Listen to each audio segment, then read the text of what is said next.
Good morning, Sandy. I see you, my friend. Great logo. Great logo.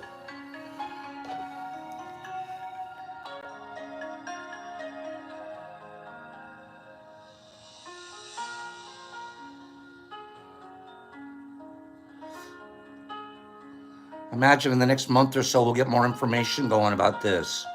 Derek did that? Derek Anderson? That comes from, wait, that comes from Derek Anderson? Great logo. We got to make this thing happen. I think we're going back to Tennessee or something, right? Derek, that is of all the logos so far, I think this one might be my favorite. This one might be my favorite. Yeah, there's been some good logos, but this one, it feels kind of homey. It feels sort of homey, doesn't it, Deborah? Deborah, weigh in on this one. Does that one feel like it feels like home? There you go, homeboy. Good morning, Laura. What's Deborah say? I'm waiting for Deborah's opinion. Deborah's opinion means a lot. You're welcome, Corey D. You're welcome, Corey D. Read along with us later today. I know, Laura, isn't this cute? This is cute enough for a shirt. Sweatshirt.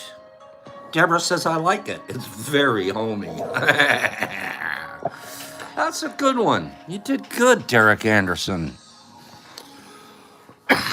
Derek Anderson, let me show that a little bit more. I think there's going to be some kind of a fest this October. Mushtober. Boy, that's not long from now. Yep. I think we're going to do a Gatlinburg-ish situational. I think we're going to end up in the bare-filled hills of Tennessee.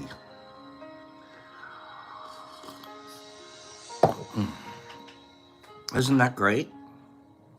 Isn't that great? You want to see something else that's great? I haven't seen him yet, so I don't know. Should I get that started? Mushy! Time to play Cornhole. Hey, Mush, what's your ranking on Cornhole right now? What's your ranking? Last I knew you were sitting at 601 or something. What's your ranking? Tell the truth, too, because we can look it up. Mushy, what's your ranking? Oh, that's okay, Mushy. I actually got one from Mushroom Farmers Guild. I got a message from you. It was nice, and thank you. 2 cornholes to every drunk. Out of 2,500, you're up to number 475, Mushy. So you're in the top 500. You're in the top 500. That means you could go pro. Oh, that's fantastic. He's gone from 603, then he was 601. Now, whoa, Mushy, don't play with Mushy unless you don't want to win. But that's what happens. Mush, does it take practice? Mushy, do you have to practice to be good at stuff? I'm just asking. Do you have to practice, or do you just wake up in the morning and you knock it in the hole every time? Absolutely takes practice.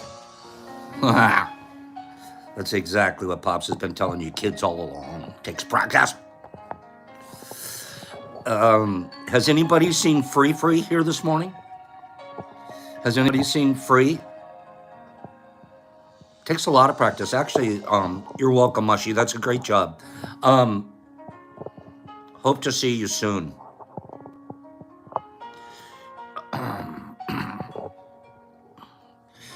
Mushroom, I'll send that to you. I'll send it to you. All right.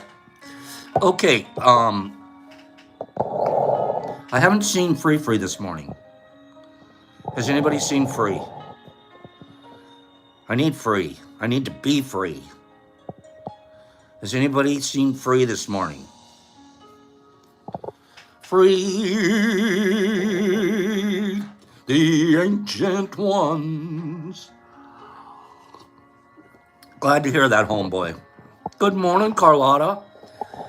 Hair care. Good morning. Okay. Well, Free's not here, but I'll tell you where Free did go this weekend.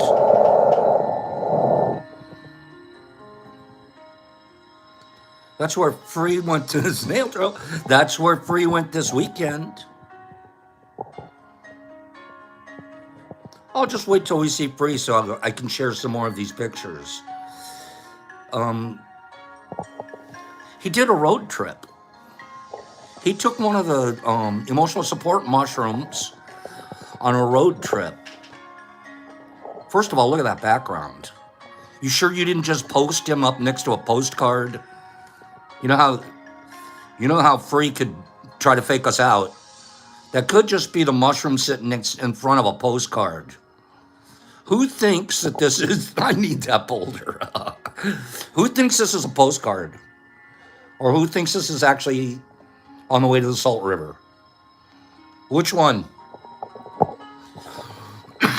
Are we on the way to the Salt River? Or is that a postcard and Derek Anderson, he's still sitting at home on the couch pretending that they're going on a trip? It's the TV set. I get it. He put it in front of the TV. You sure?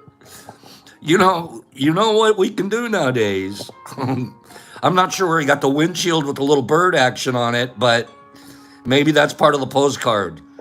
Okay, maybe that's part of the postcard right there. Okay.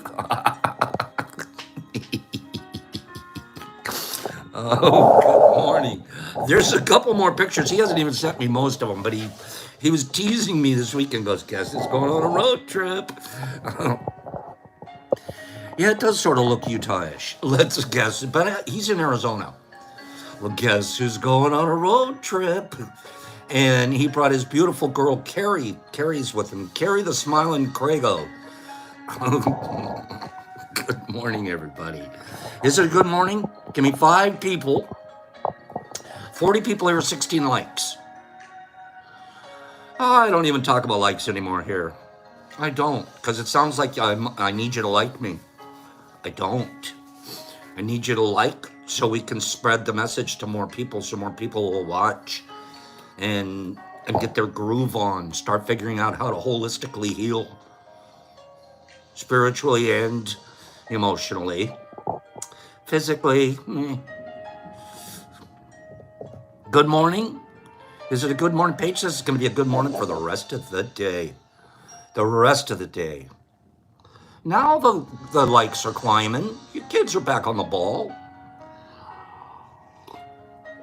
Thank you for saying that, Shine. Good morning, everybody.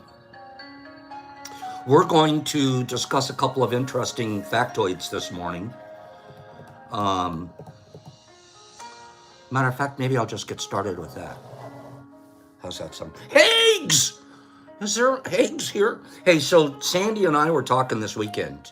First of all, it looks like I haven't gotten involved this time in the Mushtoberfest planning, because the last 2 that I've been involved in planning turned out to be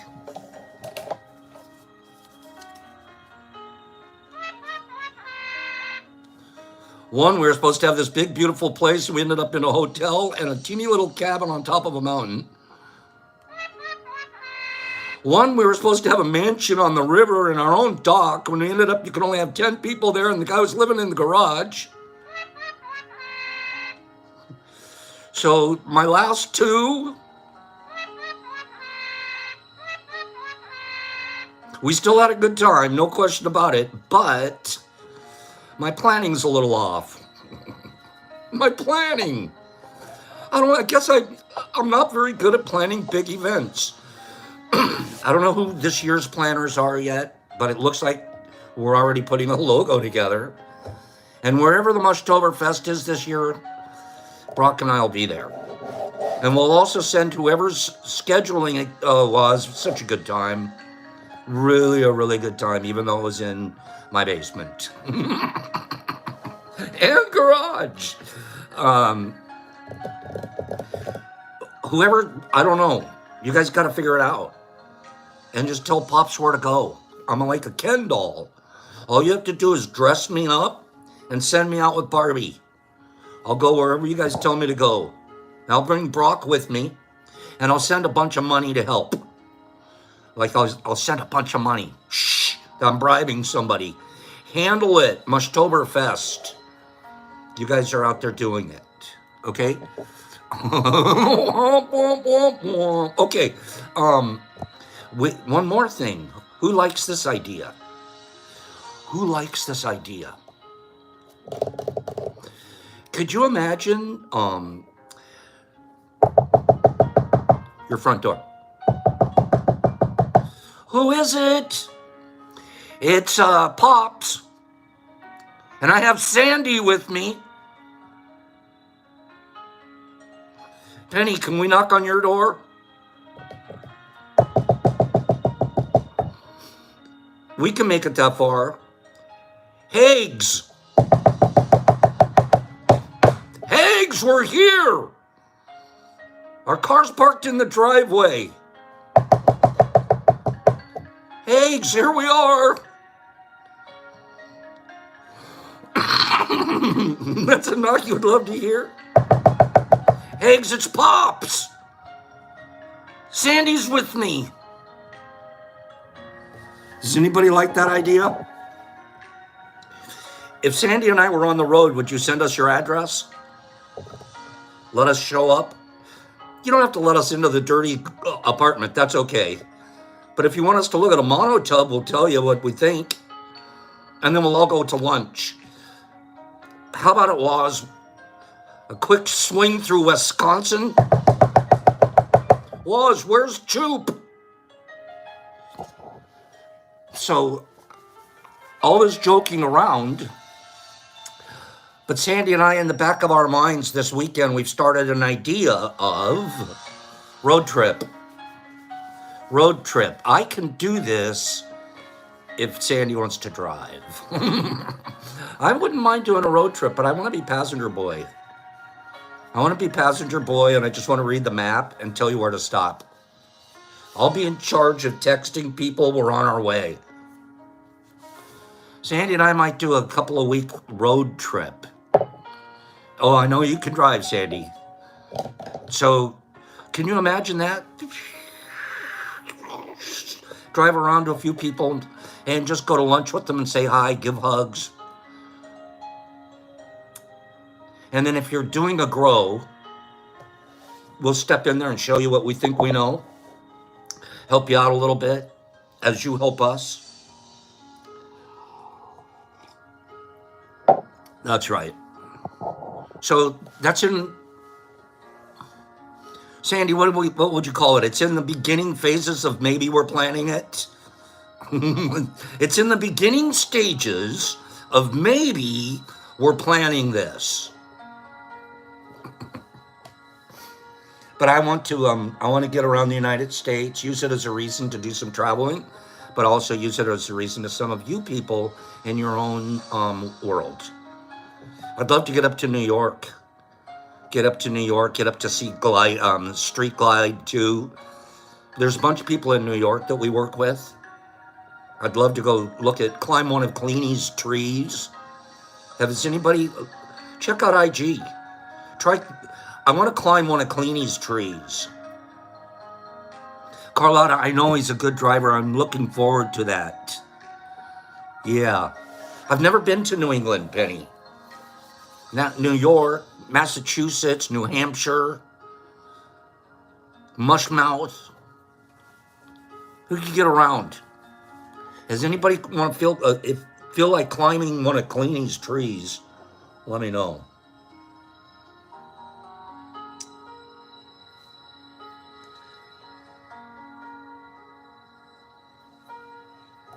Where does the saying West Coast tour? Gypsy Life, there you are, Gyps. I'm glad to see you here this morning. Gyps, dive in and help with that planning. Find out who's doing the planning. I think you and Exception Jump in. Let's figure this thing out. We got about 2 months. Okay? Just tell Pops where to go and how much money he's supposed to spend. And I'll do it. There's exceptions. She's a planner. So this week, I thought we'd do something interesting. Do you know, like, there are sayings that we hear all the time. Oh, a baker's dozen. The apple of my eye. You know what I'm talking about? These sayings. And we say them, cliches, etc. Where do they come from? Does anybody want to, is that an interesting subject that I could, for the rest of for this morning, this week, we'll do a couple of where did they come froms. Do you want to do a couple of where did they come froms? If it's interesting, I mean, I literally have like 100 of them. Well, we could do them all week for 10 or 15 minutes in the morning. And I think one of the reasons I like this is because we're learning. We can be entertaining, but we're going to learn together. Okay? Kimberly wants to know, how did I get here? Kim, that's a subject you should take up with your parents. Okay. How about the Achilles heel? We all know Achilles heel. We're going to go through it anyways. Some of these everyone already knows. But we're going to bedrock it so you'll know for sure. Okay? Bedrock, Achilles heel. In Greek mythology, Thetis dipped her son Achilles in the mythical river Styx. Anyone who was immersed in this river became invulnerable. However, Thetis held Achilles by his heel. Since her hand covered that part of the body, the water didn't touch it and it remained vulnerable. Achilles was eventually killed when Paris of Troy fired an arrow and it hit his heel. Boom, out goes Achilles. Am I my brother's keeper? You already know this one. You guys are a bunch of Bible fanatics, I know that. But we want to be specific about where these things came from. This is interesting, I'm serious. Even though you kind of think you knew the Achilles heel story, you don't remember that it was Paris of Troy that shot him. You don't remember that. You don't remember his mom's name was Thetis, right? So for now, the rest of today, you're going to be, I'm like an Achilles heel expert, okay? I could even tell you who shot the arrow that killed him. Let's do, am I my brother's keeper? Am I my brother's keeper? Like many sayings in the English language, this one came from the Bible. In Genesis, Cain murders his brother Abel. Murders Abel. God pops along. God, this is God coming along now. And he says, hey, Cain, psst, come here. Well, first of all, if God's talking to me, I'm okay. God calls him to the side and says, hey, where's your brother? Cain answered, I don't know. Am I my brother's keeper? He was smart talking God. Bad enough that he killed his brother, but now you want to be a smartass to God? God gave you a personal invitation, said, come on over here, let's talk about this. I might even forgive you. Oh, no, not now, bad attitude boy.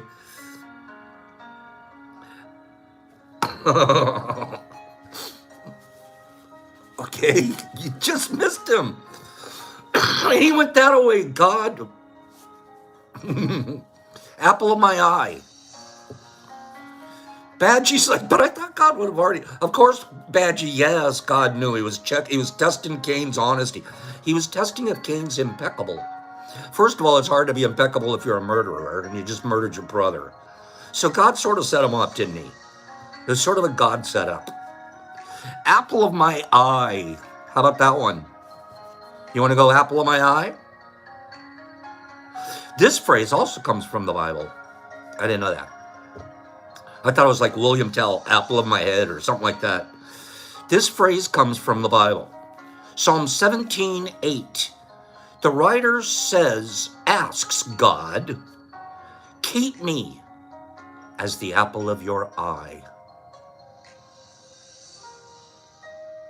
Okay, so it's a prayer. Baker's dozen. Baker's dozen. Are we going to find that in the Bible? Baker's dozen. Where did a baker's dozen come from? Are we going to find that in the Bible? If you have triskaidekaphobia, are you afraid of a baker's dozen? If you have triskaidekaphobia, are you afraid of a baker's dozen? Come on, you guys, you have to be finding this kind of interesting. Jonathan K., triskaidekaphobia is fear of the number 13, right? Right, Pidgey Page? Triskaidekaphobia, I love saying that word. A baker's dozen means 13. The old saying is said to come from the days when bakers were severely punished by baking underweight loaves. Some added a loaf to a batch of a dozen just to remain above suspicion.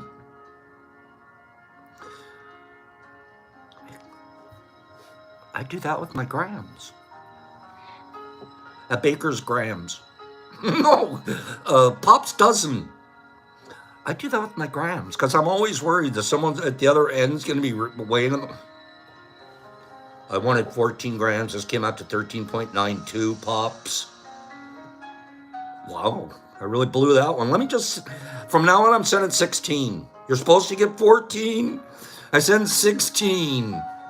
Right? Wazzy calls it the stoner's ounce. We didn't even do ounces back then, Waz. We just did 4-finger lid, 3-finger lid. Let's go 2-finger lid. Let's go 2-finger lid. I'll take a 1-finger lid. We didn't weigh anything. I remember the first time I got an I-beam scale. Man, I thought I was going to be a chemist. Remember the I-beam scales? Sliding that scale along. Who does that anymore? Sliding that weight along. And you got like 3 lines of weights. You've got to... It was the coolest thing. And then I'd set it up on my shelf and stare at it like... Man, you got an I-beam scale, man. Okay? Who remembers? Come on, Wazzy. Did you triple beam? That's what it was. Triple beam. I'm just calling it an I-beam. It was a triple beam. Thank you. I couldn't even remember what it was. Triple beam. Give me 5 people that had a triple beam scale at some point in their matriculation to being a good stoner. Okay? Herbie still has his. That's a good brand too, Herbs. Okay? I'm full digital now. The minute I saw a digital scale, I'm saying, trippy beam, you gotta go. How about the hand scale? How about that one? The portable hand scale? When you're a little bit off, you just bend the arrow. You just bend the arrow a little bit. You know what I'm talking about, Waz? Waz, you bent the arrow. Where did the saying bend the arrow come from? Well, look. Remember that dumb little thing you'd get at the head shop? And like you get it hang, it had like a roach clip hanging on it. You could clip something to it.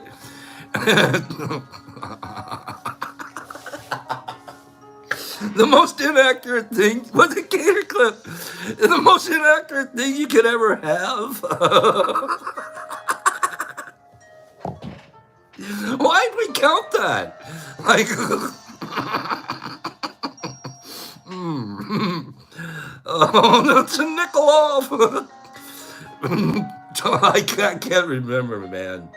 I-beam, triple beam. Yep, that's when we were really doing cocaine. Bend the arrow. So that's where the saying came from. Bend the arrow. Woz actually started it. Was got caught in Wisconsin, downtown Milwaukee, I think. He was right in the middle of a bend. I was like, oh, there we go. Feathered roach clip hanging from the rearview mirror. You know that in the world? Oh, I remember the feathered roach clip. I'm a stoner.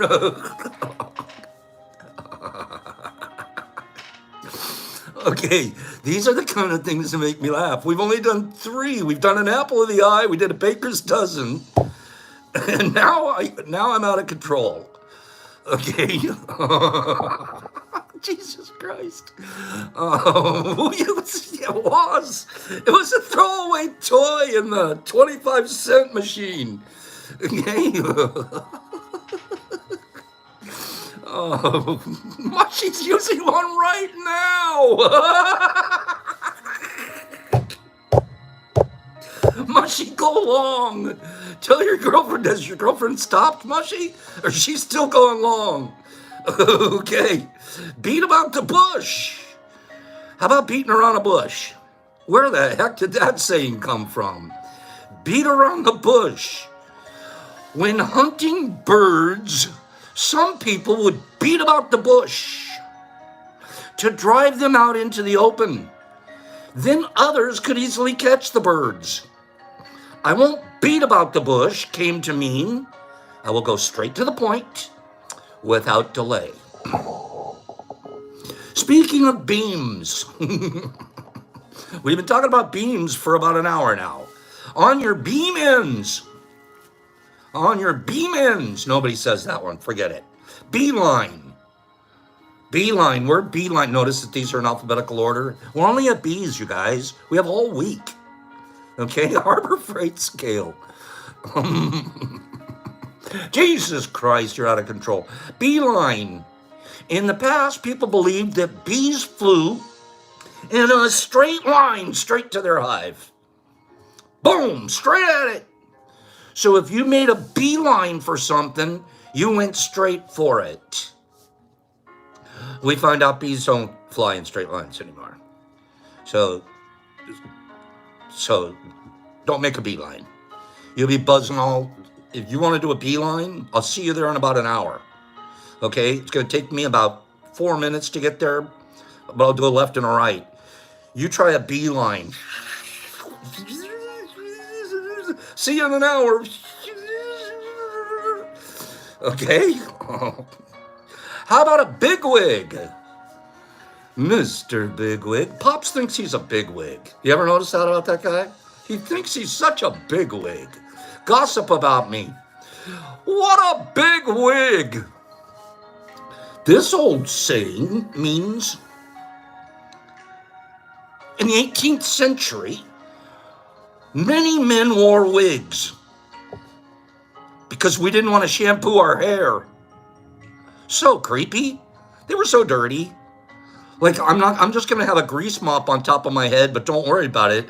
I'll cover it with this fake wig, and I'll put all kinds of scented powder on top of that.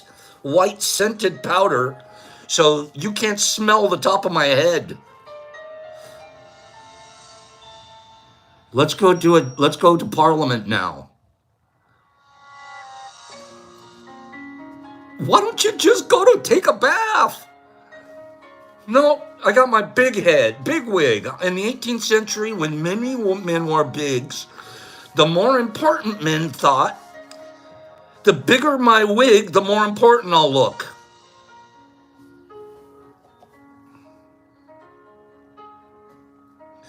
Hence today, important people are called bigwigs.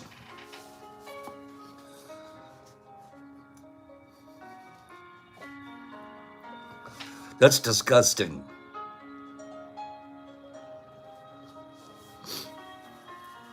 How about this one? How about this one?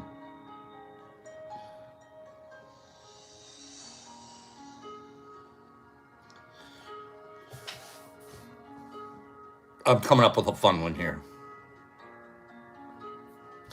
How about when you tell somebody, yeah, you know that guy, he's always telling those old cock and bull stories. It's kind of means you're sort of a BS guy, right? Mr. Cock and Bull. Cock and Bull.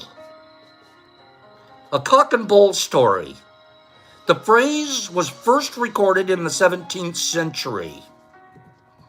It comes from an actual story about a cock and a bull, but unfortunately, the story has been lost to history.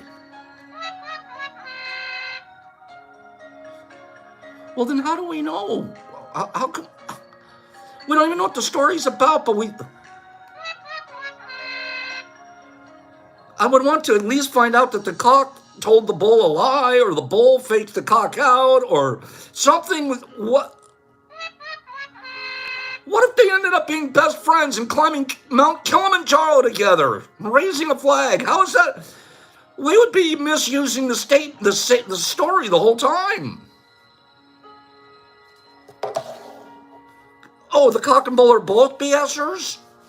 They're both used car salesmen? Interesting. How about this one? Cop. Policeman, cop. I heard this years ago. I don't know if it's true. I heard this years ago. Does cop mean constable on patrol? Constable, peacekeeping guy, walking through town with his bobby stick. Constable on patrol, he's a cop, right?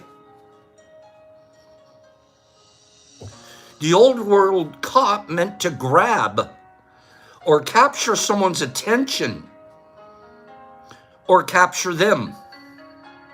So in the 19th century, policemen were called coppers because they caught or grabbed criminals. And then Kimberly's copping fields. So this one's got a lot of who knows exactly. Okay? Why do you guys all looking to cop a field? That's like grabbing, or that's criminalistic. Yeah, that's I'm gonna go cop some shrooms. Crocodile tears. Crocodile tears. You guys ready for this one? This will be our last one for today. Don't cry crocodile tears to me, Matthew Seliger. There are crocodile tears means the music's too loud.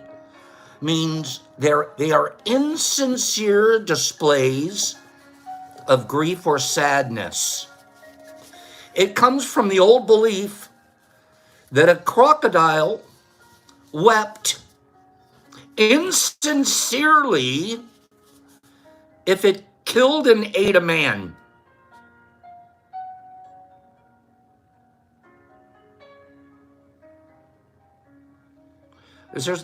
What about a grizzly bear? Could there be grizzly bear tears? I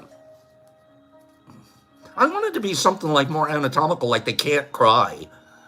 I want it to be something more like they're not. This just is this. All right.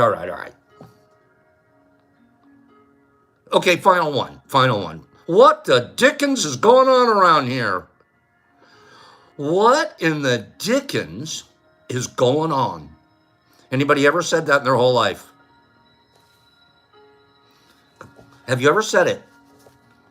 Most of us over 40 probably have said it at least once. What in the dickens? Something like that. You're like, dickens?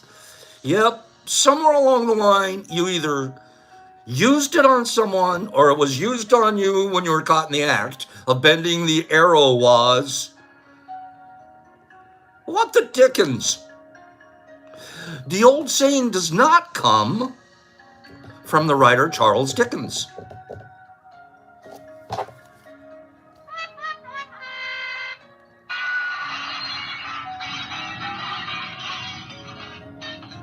What? It has to be Charlie.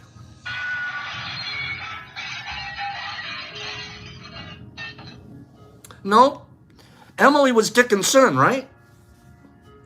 The old saying does not come from the writer Charles Dickens, who was born in 1812 and died in 1870. It is much older than him. It has been around since at least the 16th century. Originally, Dickens was another name for the devil.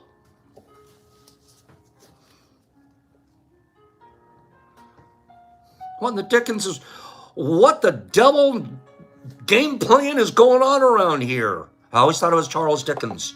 My whole life I've given Charles that saying. But it makes more sense. Like, what in the devil's going on around here? Take the word Dickens out, put the word devil in. Works every time. Okay? Give me 5 people that were interested in where did those sayings come from this morning. What the Dickens? Give me 5 people that liked hearing these this morning. We're going to do a couple more this week. I think it's interesting to know what the heck we're talking about. Different kettles of fish, and don't look gift horses in the mouth, and outrun, and doubting Thomas, and we got all kinds to cover. We'll be covering them for the rest of the week. Just come on back, okay? We'll get some more this week. Pops is always coming up with new ideas. So, I posted on IG this morning. Pops, I'm turning myself into a whistleblower. Kind of. You know what a gadfly is? Who knows what a gadfly is? A gadfly, G-A-D, a gadfly. It's like one of these people that think that they have to like be at City Hall and argue with everybody and everything, and they're right, and they have their opinion, and they got to poke at people. A gadfly is actually a fly that was on a horse and really bothers a horse. But the idea of a social gadfly is to pick and nick and nip and knack at things because they're not correct, according to the gadfly. Right? Gadfly. I'm turning into a mycological gadfly. I'm now a mycology gadfly. When I see stuff out there that I think is incorrect, I have to point it out. They're an annoying pain in the butt. That's right, Herbie. I'm an annoying pain in the butt to the churches that are playing games with people. I personally think they should be called out. And I mean, come on, it's just my program. It's not like CNN's going to do anything about it. There's a church in Texas called the Church of Sacred Synthesis. The Church of Sacred Synthesis. It used to be called the Church of Silomethoxen. Silomethoxen. I just believe, Beckzy, if you've got a platform, use it for impeccable reasons. I don't come on here and try to use it to profit. I come on here to try to be a clarion, be a loud voice, a guy in the wilderness calling out, please pay attention. Please pay attention. We've got an amazing thing that's happening in our culture, and we can ruin it so quickly. We can. We've done it before. It's our history. That's what humans do. They find something amazing, and they find a way to ruin it. And if we can be a clarion, a loud voice, a prophet, something in the wilderness yelling out, don't do this. The Church of Silomethoxen. What happened is there was a, well, let me just read part of the article to you. A Texas judge just dismissed a defamation lawsuit filed by the Psychedelic Church, this Church of the Sacred Synthesis. The church had filed a defamation lawsuit against this group of people that were talking negatively about their church and the sacrament that the church was giving to the attendees. The sacrament that they were giving was silomethoxam. That's part of the ceremonies at the church. And at some point, they give silomethoxam. The church claimed that it was a self-made, mind-altering sacrament. Self-made. This groups of, more than one group, have come along saying, you're full of it. You're not delivering a self-made product. Okay? Here's the gist of the case, according to the defendant's attorney. The defendants are the people that were being sued for defamation of the church. The church is suing them. The defendant's attorney told a Texas district court during a hearing held over Zoom in May. The plaintiff, the Church of Sacred Synthesis, says it has a sacrament that has a molecule in it called silomethoxam. And this it distributes to its members. And the members use it religiously.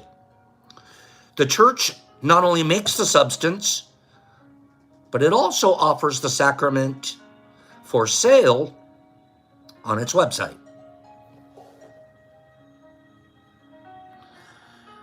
The lawyer goes on. He claimed that the so-called sacrament is, in fact,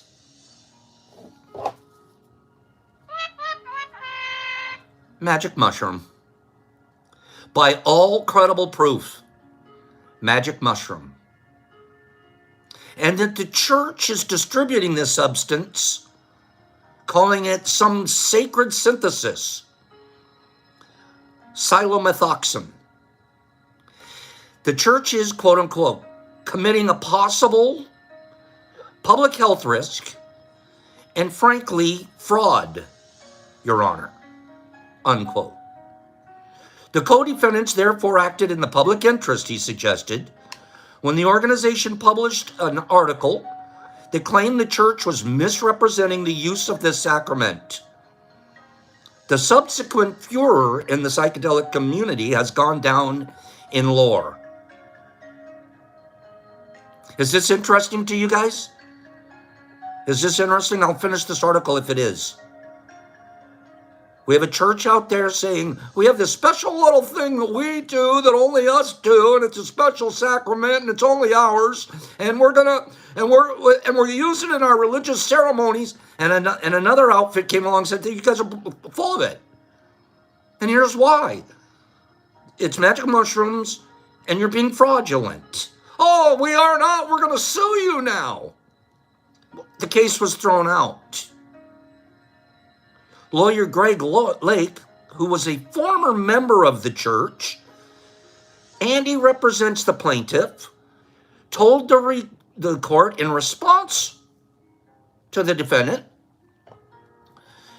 that this obscure psychedelic that they're using, wait for this, this obscure psychedelic that their church is using and passing out as a sacrament, self-made according to the church, is actually a product called 5-MEO-DMT. This product is something they feed to the mushrooms as they grow. And therefore, according to the lawyer, it gives an absolutely unique effect profile.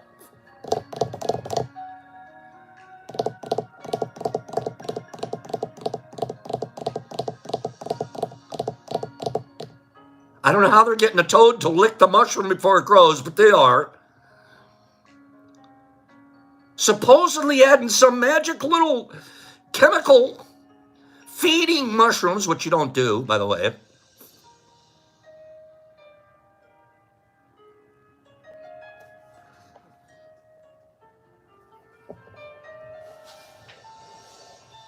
My partner has been on a very long spiritual journey to find a molecule like silomethoxam, according to the lawyer. He cited chemist Alexander Shulgin on how to create the drug. And this drug is not a controlled substance in its purest form. DMT. It's a bark of a tree. There are residual amounts of psilocybin and psilocin left over in our sacrament, the lawyer admitted. Now, none of this is wrong. I agree with you guys. It's okay. It's okay to experiment. But I want you, church, to tell me the damn truth. Tell me what you're really doing.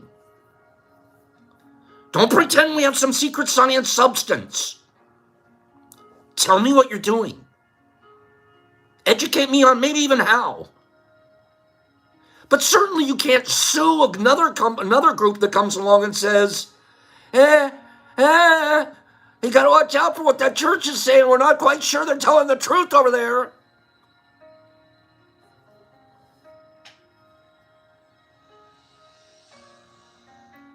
The Church of Sacred Synthesis has appealed the July 22nd ruling, which granted the defendant's motion to dismiss the defamation.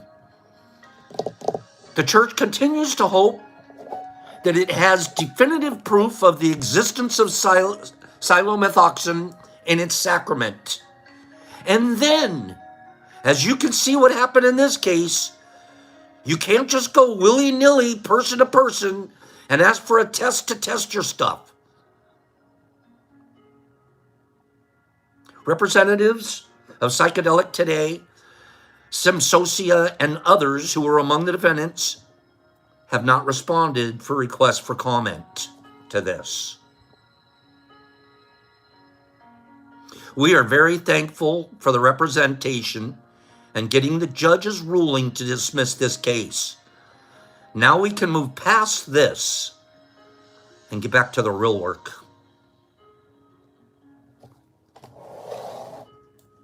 Gadfly Pops. I tell the truth. Tell the people that you're dealing with on a spiritual, religious basis. Tell them what you're really giving them. And don't try to pretend you have some sacred, super special McWhistle-gadiji when you're giving them magic mushrooms and then you've tried to infuse with DMT at some point.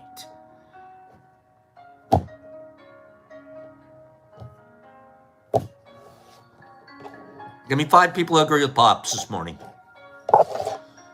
And if you don't agree with me, go to church. 5 people. Give me 5 people. Just tell the truth. We're going to tell the truth at Mushfest. We're telling you exactly what you got.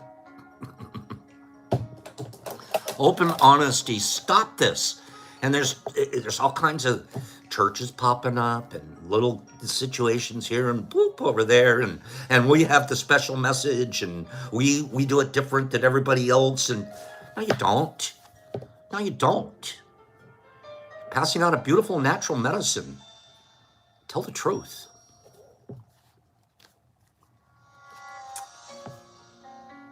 So last week we ended up our message. We're on page 12 in our book, The 4 Agreements. It's been great to get the book out to some people in the last couple of weeks. We've sent 8 books out in the last week and a half, and I think that's fantastic because this is just something that's chock full. That's going to be one of the sayings, chock full. Where did that saying come from? Well, we can find that out this week. This book is chock full of, well, it's not really. It has 4 agreements in it. And it can change the way your brain has been thinking your whole life. One of those things that we always think is that, when you're guilty, you got to pay. And you got to pay, and you got to pay. And when you're through paying, since you're guilty and you're a good victim, when you're through paying, you got to pay some more. Pay. When you get out of jail, you have to turn around and go right back in. Pay. And we do that to each other. We do that in our relationships. We do that to ourselves. We keep people in the penalty box forever. We think we're letting them out, but they're really still in the penalty box. Pure injustice, according to our author and my new frame of belief. Pure injustice. Justice equals you paid for something one time. That's it. You don't pay over and over and over and over. And if you're in a situation, you're with somebody that they don't get it and you feel like, well, I got to keep penalizing them, move away from them. It's going to be good for them and you. You don't stick in a situation. If you can't help but make that person pay and pay and pay and pay, you're toxic. The situation's toxic. That reached a poison level. If you can't reach the point where we're at with our dog, you clean up the dog poop, you penalize him, you put him outside, you might even get a little spank on his ass. He gets a bad boy. And then at night, guess what ends up happening? He sneaks into bed and he cuddles next to your feet. And the next day, you're petting him and you're taking him for a walk and it's over. He still knows he did wrong. And if he ends up being a dog that will not stop pooping in the basement, no matter what you do, get rid of the dog. Just get rid of it. You don't beat the dog every day and tell him what a bad dog he is. You don't like that dog. That dog's not going to change. We don't make our animals. And again, this guy says, the only creatures on the planet that make their partners pay over and over and over and over are human beings. The rest of animals pay once for every mistake they make. But not us. We have that powerful memory. And we have to be right. How many times do we make our spouse, our children, our parents pay for the same mistake? Every time we remember the mistake, you don't even have to say it out loud. You don't even have to go blame them. You remember it and it comes up inside you and all of a sudden you have a negative energy coming out of you. Bill, that's what we do. This is why this is such an important point of this book. We all do this to ourselves, let alone our relationships around us. We make people pay over and over and over and over, and we wonder why we have toxic relationships. Well, we have ways. We have 2 agreements in here that we're going to cover. They're going to get us completely out of that program. Pops, but I can't help it. I know you can't. That was programmed into you by the dream of the world. I know you can't. But I do know we can reprogram you. I do know that. Because I've been reprogrammed. I've seen people reprogrammed. And it's a simple little program. You're just going to agree not to take things personal and not to make assumptions. When those 2 things happen, do you think I'm taking it personal that Ruff pooped in the basement? Or do I just think that's the nature of a dog? Do you think I take it personal when my friend tells me a lie? I just think that's the nature of the guy. He's a liar. I shouldn't even say my friend, some guy I know. Because he wouldn't be my friend for long. I don't hold it against him. He's a liar. I just don't hang around him.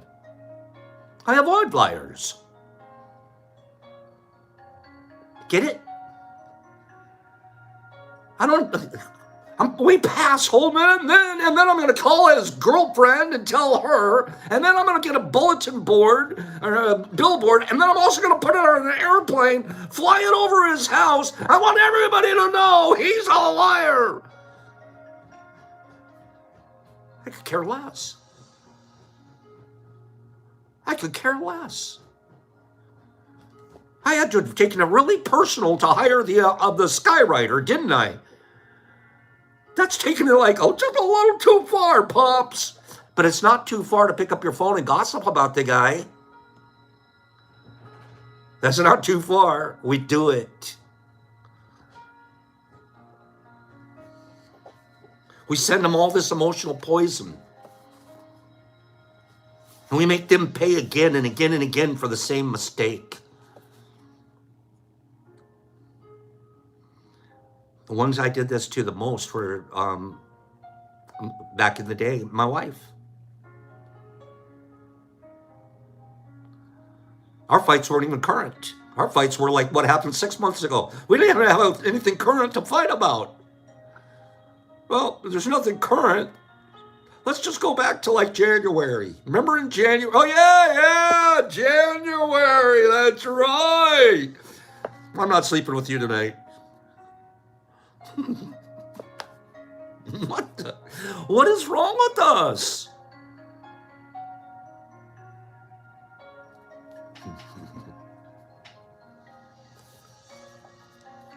The judge. All of this dream is all of this dream that we have is based on non-reality. In the dream of the planet, it's normal for people to suffer. It's normal to live in fear. Right, homeboy? Aren't we crazy?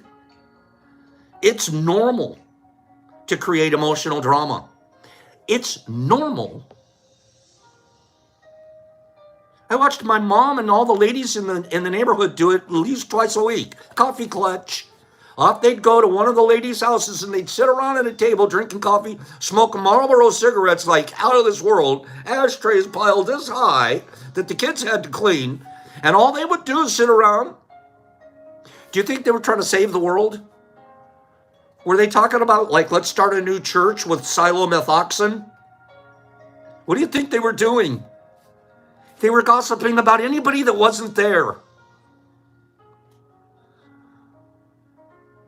And of course, the 4 or 5 of them that were there are completely right.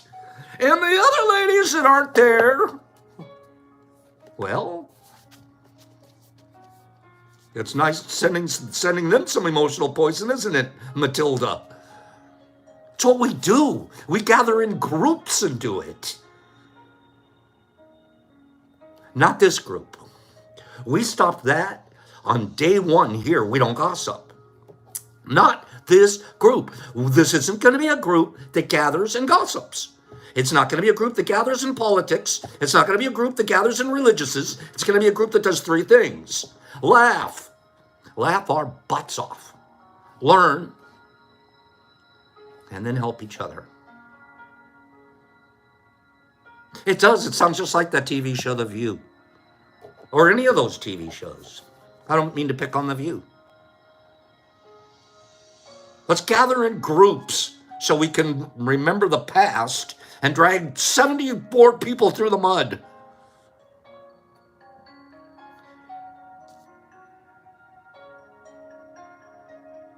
It's normal to dream, to have fear. It's normal for violence. It's normal for emotional poison. We have created that in our society to be normal.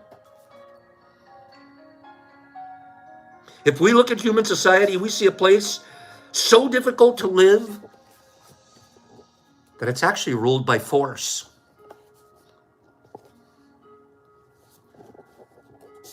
Look at the Middle East. What a difficult place to live. It's so difficult to live there that it's being ruled by force now. That's what humans are doing to each other. And this is so serious. Babies die every day.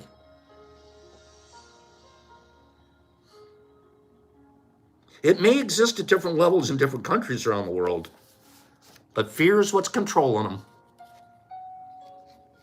Fear is what's controlling all of this.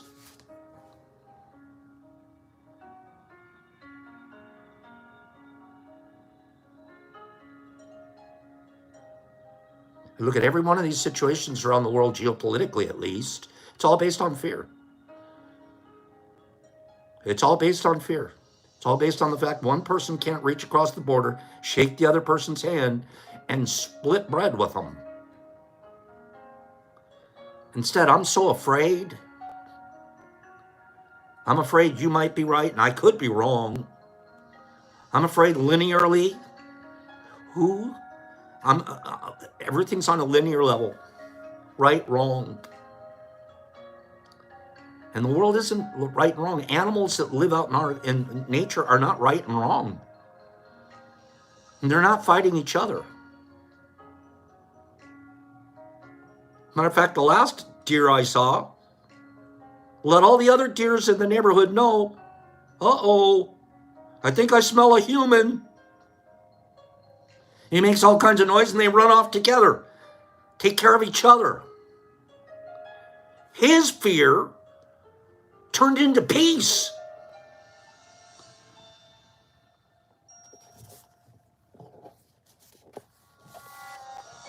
Whenever we feel the emotions of anger, jealousy, envy, hate, we experience a fire that's burning within us. We are living in a dream of hell. If you consider hell as a state of mind, then hell is all around us. Others may warn us that if we don't do what they say that we should do, we'll go to hell. Bad news.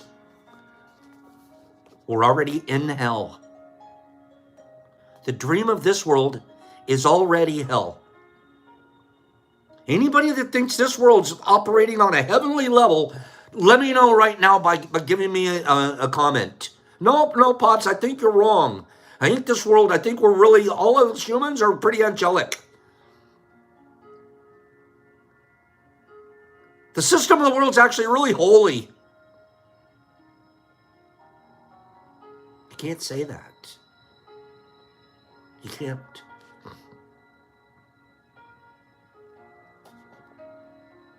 We're already in hell. And I'm not trying to be negative Nelly, because guess what? Hell's just a thought. We get to change all of our thoughts. Hell's fear and anger and jealousy and envy. I don't have to experience any of those. I choose not to. When I do slip into one of those because I'm a human, man, I don't stay long. And when I'm in there, I feel like, because I'm like a little more enlightened, it hurts more than it ever did when I get angry. And then I step back and, God, you were angrier than you ever needed to be. 2 minutes of anger. I used to be able to do a good angry. I used to be able to keep an angry on for a couple of weeks. Oh, a 2-week angry was nothing for me, buddy. Man, I'm at about a 3 or 4 minute angry and it's hurting so bad I gotta stop. I really do. I gotta call someone and tell them I'm sorry, even when I'm not the wrong one. I'll take the blame just to make it not hurt anymore. I don't want that. I don't want that up for the other person.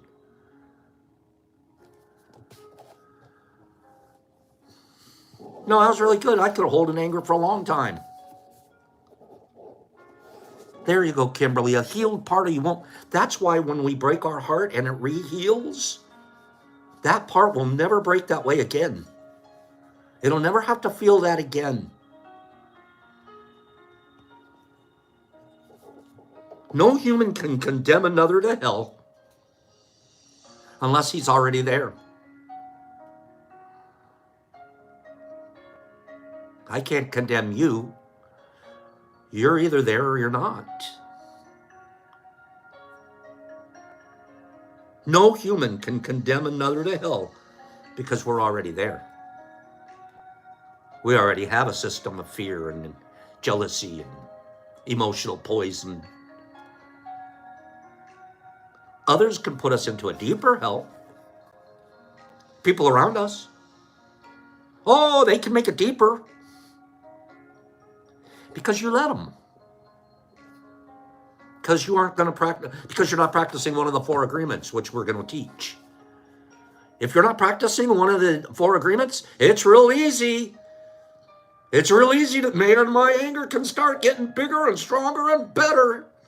Man, I can start holding against stuff. I can start reminding people of their sins against me so easily.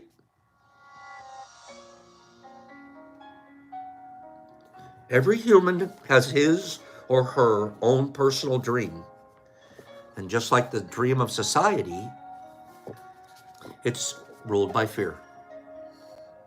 We learn to dream hell in our own life, in our own personal dream. The same fears manifest in different ways for each person, of course, but we experience anger and jealousy and hate and envy and other negative emotions. Our personal dream can become an ongoing nightmare.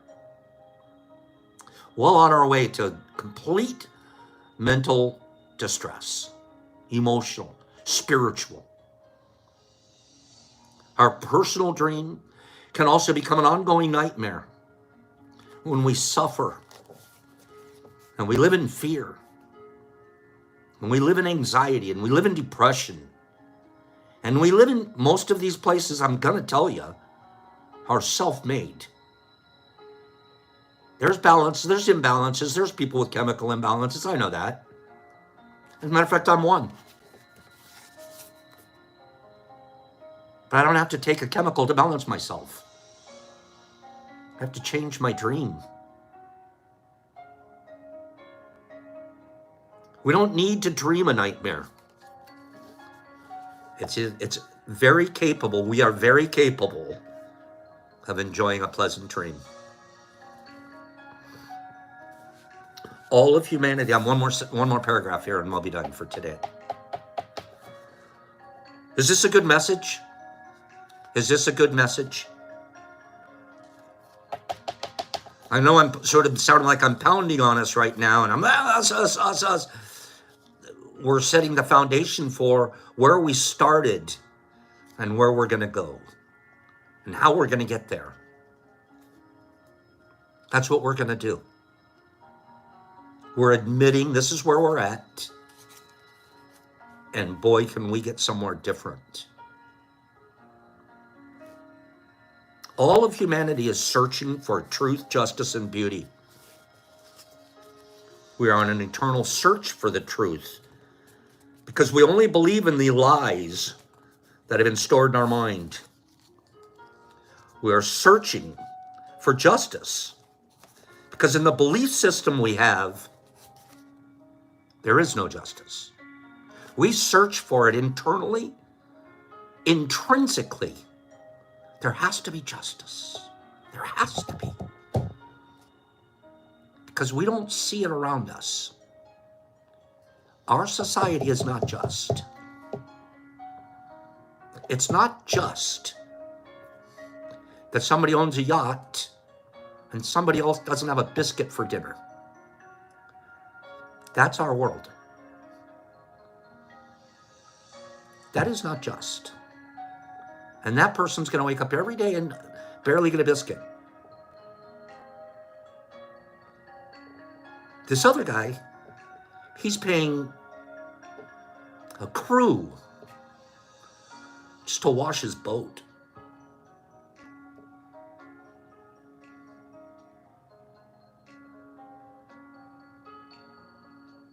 So yeah, I'm searching for truth. I'm searching for justice. But you know what?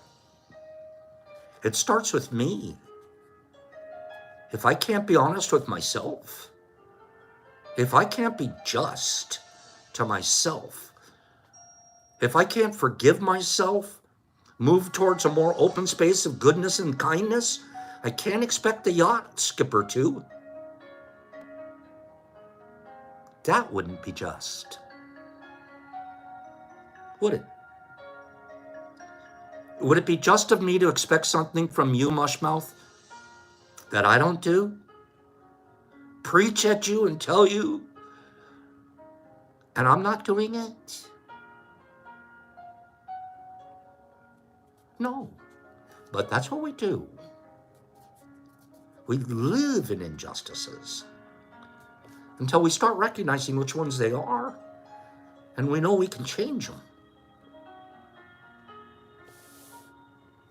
We're searching for justice. We search for beauty, because it doesn't matter how beautiful a person is. We don't believe that person has beauty. We keep searching and searching, and everything's already within us. The animals aren't searching. The animals out there, they're not searching for something beautiful. They're just beautiful creatures all by themselves. Beauty doesn't even matter. That's a social construct. Beauty. Beauty equals chiseled jaw, big blue eyes. We have this concept of beauty. And guess what? Each culture's concept's different. A Viking-looking guy in South Africa, isn't as beautiful. And why is it in the eye of the beholder, Mushroom? Because it's completely subjective.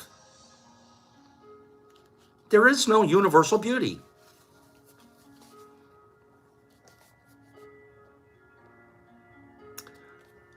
Because there's no universal justice.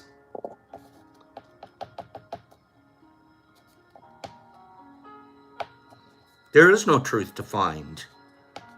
Wherever we turn our heads, that's where the truth is. We don't have to go out and search for the truth. It's already sitting in front of us. It's already sitting in front of us. No, truth could not possibly be subjective. Truth is truth.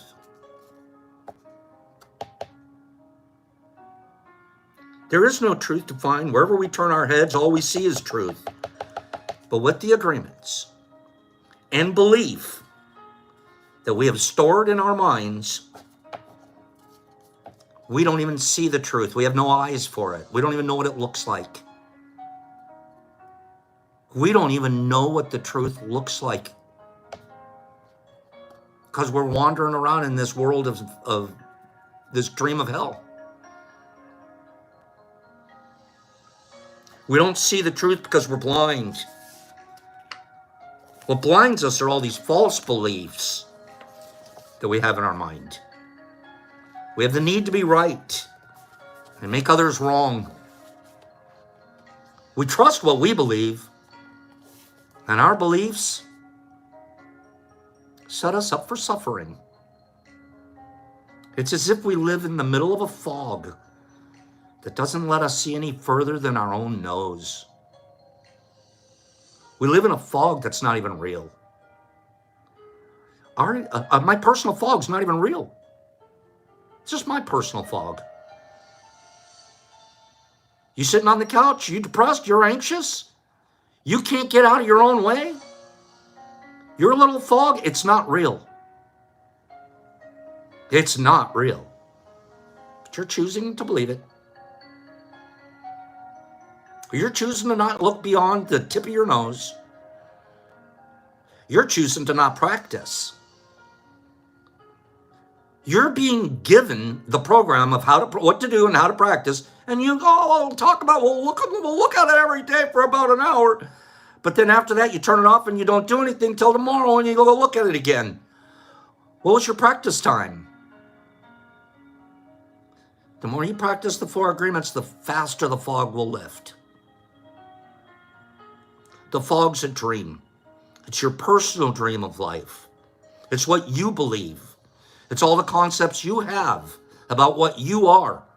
All the agreements that you've made with others, with yourself, and even with your higher power. Your whole mind is a fog. The Toltecs call it a mitote. It's a fog, a chaos. It's something that stops us from being able to really comprehend. And no, it's not your fault. The fog was planted in you through the system of beliefs. So we'll pick this up some more tomorrow. We're running out of time. I apologize. We run a little bit long every day because I get carried away. I want us to be better individually. I want us to be more just. The more just I can be, the more justice I can bring to the world. I used to know one man can't change anything. And I've seen so many over the course of my life now, seen so many times and so many examples where one person taking a stand has made huge progress to beating this dream of hell.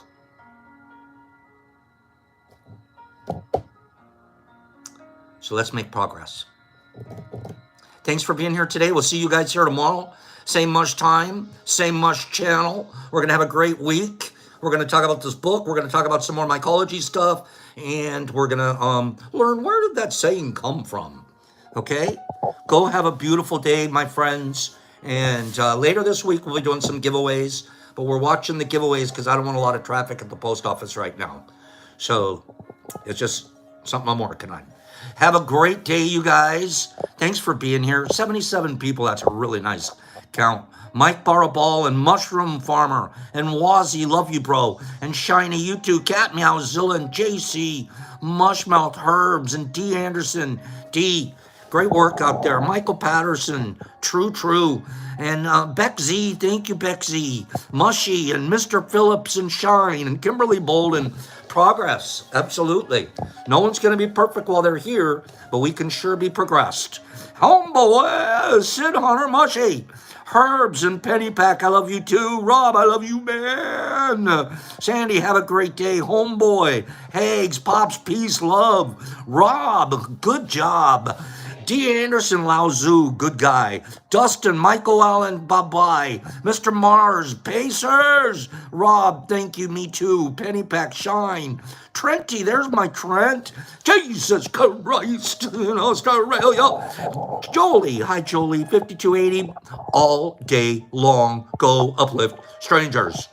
Sandman, Mike, Homeboy, Mushroom Farmers, Pacers, Kimberly, the Waz Niffy, there's the girl, Dustin, Beck Z, Corey D, Laura Divine, B Divine, that's easy for her, Saga, Bill D, Rob, Jimmy Max, Notorious Nugs, nice to see you, Mushroom and Michael Brown, hi Mike, Emperor, Penguin, Cranial, Jesus Christ, Danny Singleton, Nerd Nature, Derek Anderson, Jesus Christ, Pidgey Page, Mushmouth, thank you, Herbs, Melissa G, I hope you have a great day, Mike Barabal, Tiffany, Dustin, Married Michael, Rob Tur, Ball the Mike Barabal, Pops, peace, love. I'll see you guys here tomorrow.